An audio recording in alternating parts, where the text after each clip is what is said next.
Hi, welcome to our channel of IGNOU audiobooks, Indira Gandhi National Open University, School of Interdisciplinary and Trans-Disciplinary Studies, SOITS, Bachelor of Arts, Philosophy, BAFPY.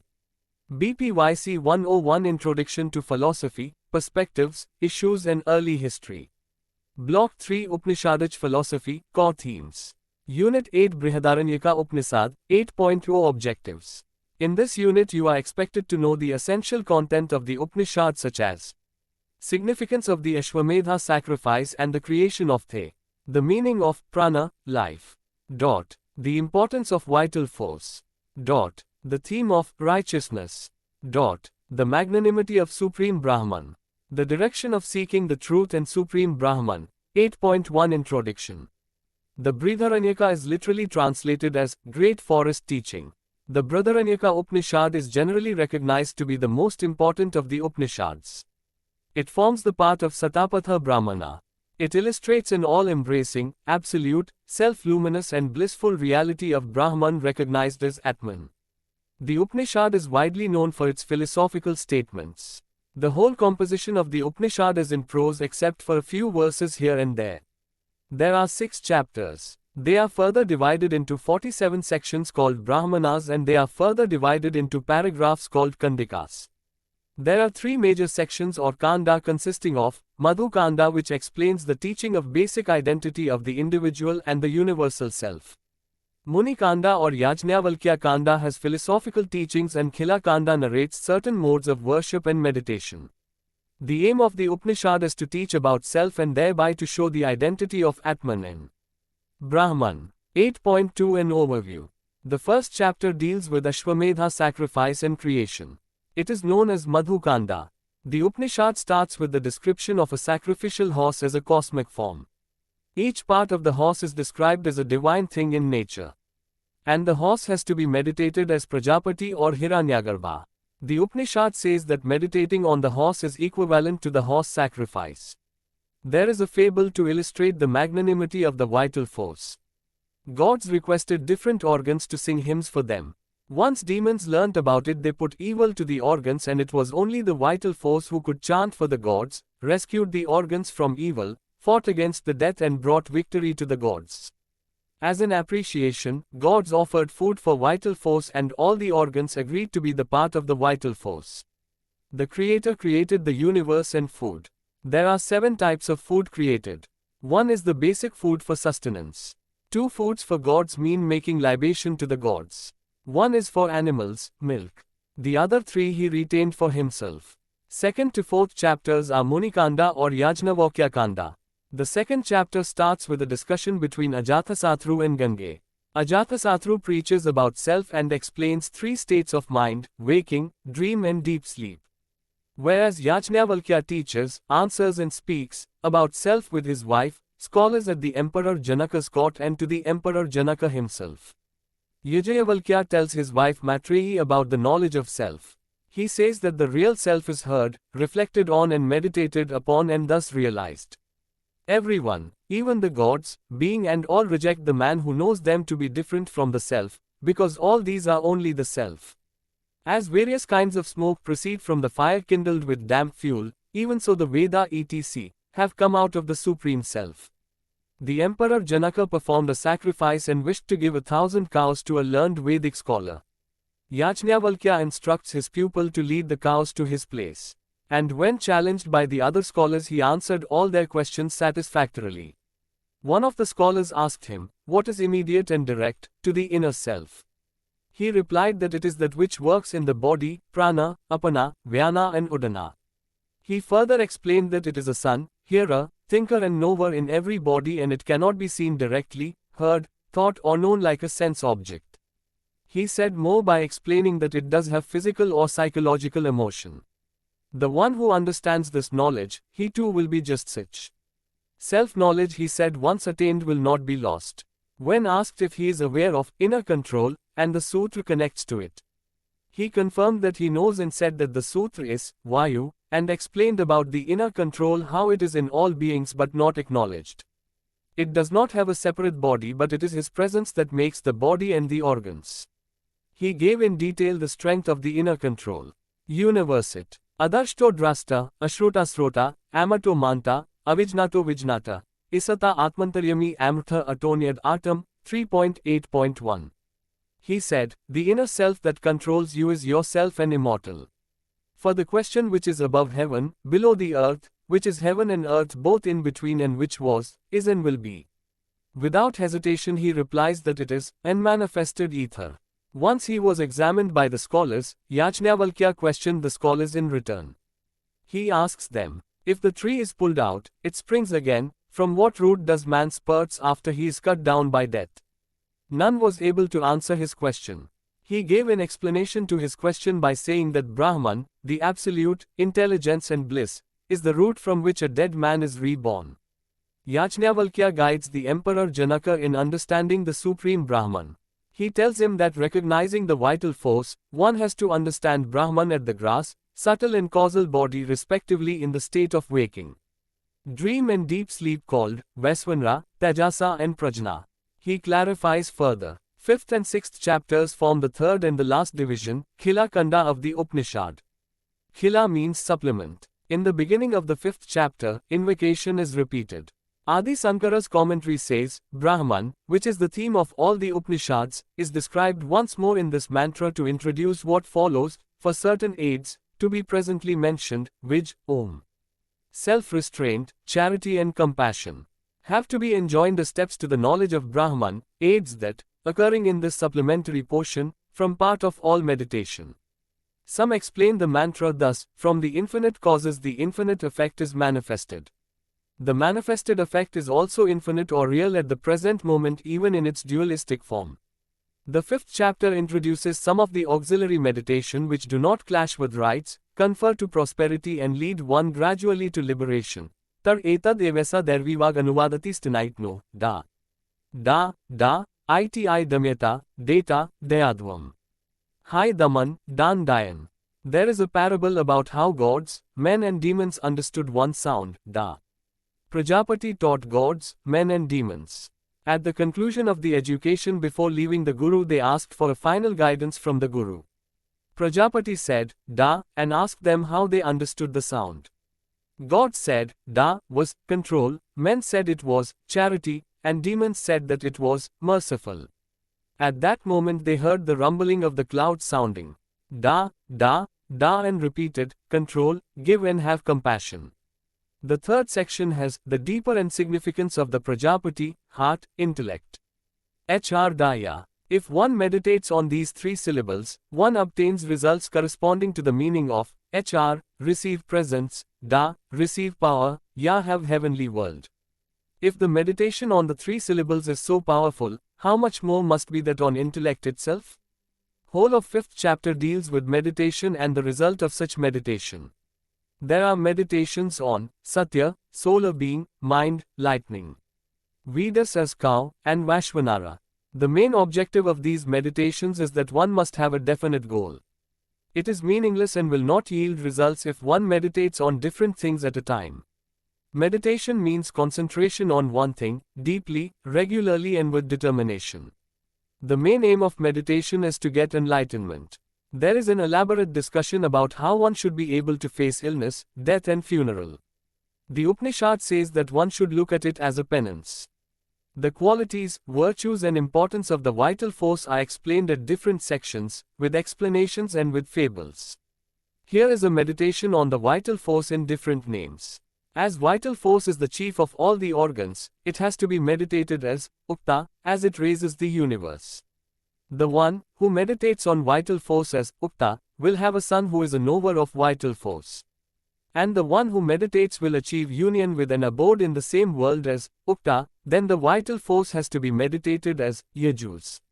For all the beings are joined with one another. Next one is to meditate on vital force as Saman, because it brings in the union, for him who knows it. The last one is to meditate on vital force as Kshatriya, as vital force protects the wounds. The one who knows the significance of the word will not need any other protection and achieve the world of Kshatriya. The meaning and the power of Gayatri Chandas, meter is dealt in detail. Gayatri is the chief of the poetic meters. Only Gayatri Chandas have the power to protect those who chant Gayatri mantra. It is a prayer to Savit, the sun. Each pada is of 8 syllables. The first pada 8 syllables are equivalent to Bhumi, the earth, Antariksa, the sky, Dyaus, heaven. The second pada 8 syllables are the same as Ra, Yajumsi, and Samani, the 3 treasures of knowledge, the 3 Vedas. The third pada 8 syllables are similar to Prana, Apana, and Udana. And the fourth pada is supermundane, Paroreya. It is a visible foot, because the solar being is visualized and he alone shines the entire universe. The results of knowing the whole of Gayatri are incalculable. The 6th chapter opens with an allegory. The organs had a dispute among themselves and Catch claimed that it was ancient and very important. Finally they decided to take their dispute to Prajapati. He said that the organ which makes the body wretched while living would be superior to the others. So, to test each one's superiority, organs one by one left the body for a year and came back after that period to find out how the body was in its absence. The explanation given is very practical and beautiful. The answer carries scientific meaning. To give an example, the organs said that they lived like idiots in the absence of mind. But still the body functioned. The last one to leave was vital force. Once it started leaving, all the organs started losing their strength. Immediately, they pleaded that the vital force should not leave the body. Ma bhagvahotkrumi, na vai seksyamas tvad te jivitum iti, pesyomi balim kuruti cti, tatheti. 6. 1. 13. They agreed that the vital force is the superior and offered food to the vital force.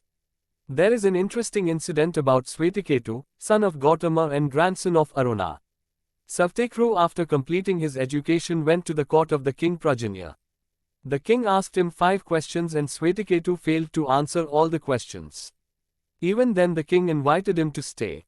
Bur Svetiketu left the court in shame and went to his father who was also his guru and narrated what happened in the court.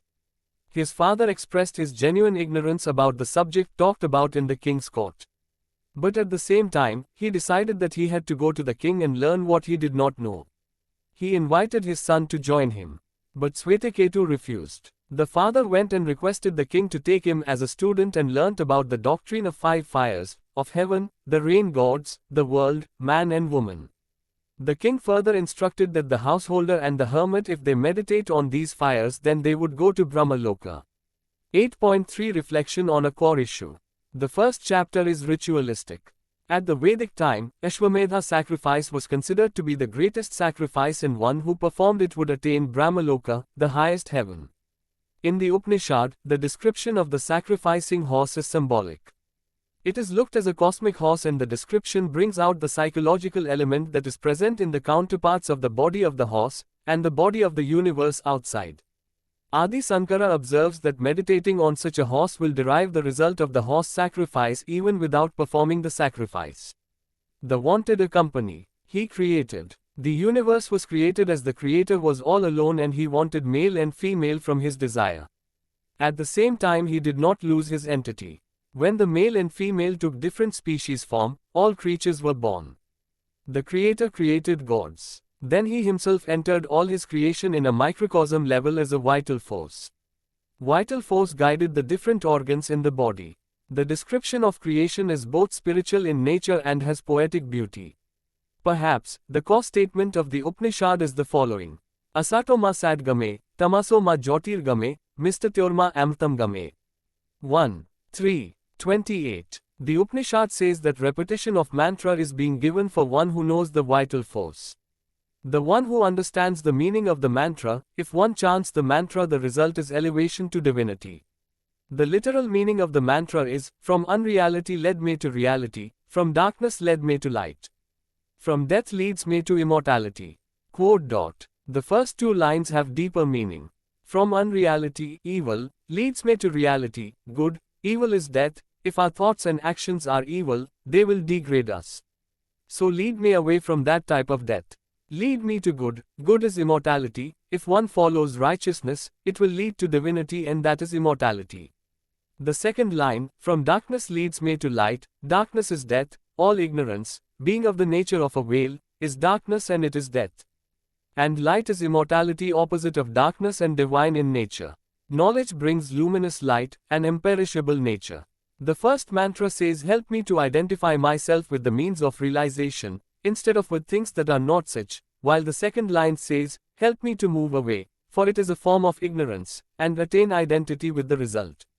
The third mantra, from death leads me to immortality, gives combined meaning of the first two, and it does not have any inner meaning.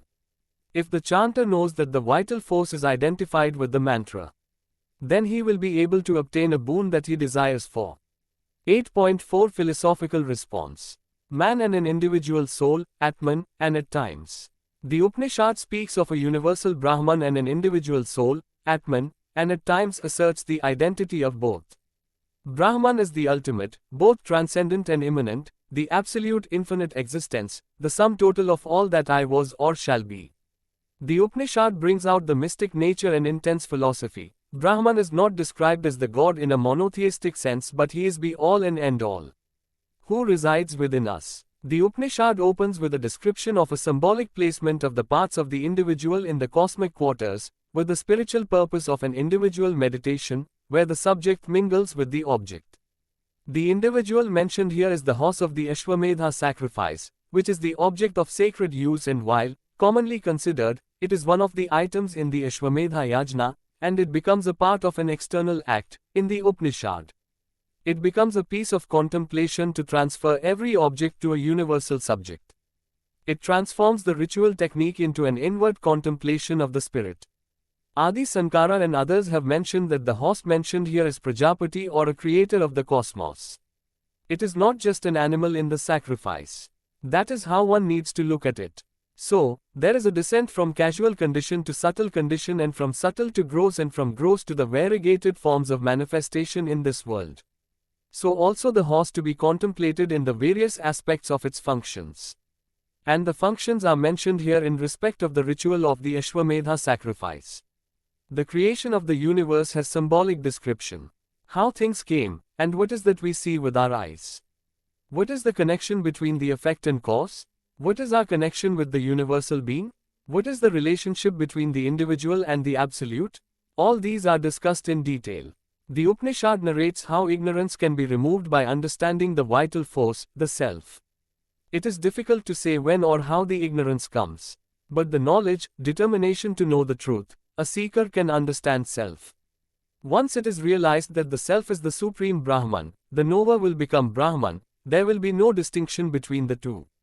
The coordination of the functions of the body, mind and vital force points to the existence of an extra-corporeal being for whose sake all those exist.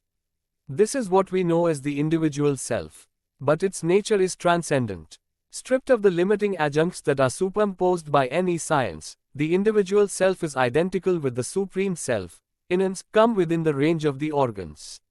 Only material things, which affect and have dimensions, come within the range but not the self. Similarly, it is beyond all other characteristics of limited objects such as decay, relationship, bondage, pain and death. Ramakrishna Math Publication. Adi Sankara says even though each caste is assigned with specific rituals, meditation guides to enlightenment. In the Upanishad it is repeatedly stressed on the importance of meditation and suggests that it is equivalent to rituals and brings intelligence and understanding of self. And who ignore this and deport this world with ignorance will sustain great loss of enlightenment. But to understand an absolute with inner intelligence is challenging to the seeker. He has to understand a Brahman who is neither coarse nor fine, neither short nor long, neither redness nor oiliness, neither shadow nor darkness. He is neither either nor air. He is without a physical form. He cannot be measured, and devoid of interior or exterior. But everything exists because of him. He is the seer, thinker, hearer, knower of all, etasminva nu khalv aksar, gargi, akasa otas ca protas ca. Brahman is reflected in the eternal and the infinite power of knowledge. He is unconditional and a pure essence of creation.